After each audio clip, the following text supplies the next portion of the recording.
Lorsque la métropole de Lyon a été sollicitée pour participer au projet MUR, nous avons tout de suite répondu présent parce que ce projet vise à répondre à des questions d'avenir.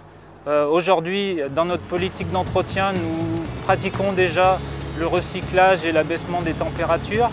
Et par le biais de ce projet, nous allons pouvoir savoir combien de fois peut-on recycler, est-ce que l'abaissement des températures et le recyclage sont des techniques compatibles. Donc ça nous permet de nous projeter, de faire un bond en avant au niveau des connaissances et de savoir ce que sera notre patrimoine dans plusieurs dizaines d'années. Le département du Rhône a toujours cherché à participer à la progression de la technique, à la fois sous l'angle de l'amélioration des performances des enrobés, du coût économique et ces dernières années du développement durable. Donc il a souhaité s'impliquer dans le projet national MUR et les études sur les recyclages d'agrégats d'enrobés. Ce projet étant né en Rhône-Alpes, il était important que le département du Rhône participe à celui-ci. Donc ce projet est important pour l'avenir puisqu'il va prendre en compte les nouvelles techniques au niveau de la rénovation des chaussées, l'utilisation des matériaux et l'impact carbone de ces projets. Au niveau technique et financier, donc ce projet aussi est en envergure. Le risque est très faible pour le département puisqu'il est mutualisé à l'ensemble du territoire.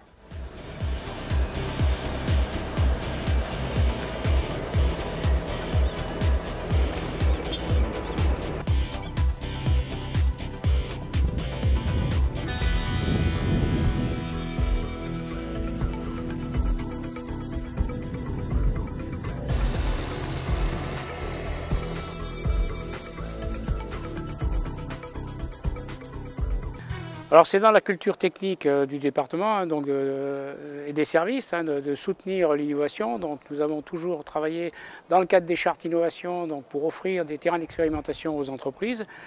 Et naturellement, lorsqu'il y a eu un appel à projet concernant le projet MUR, nous nous sommes intéressés effectivement à ce projet.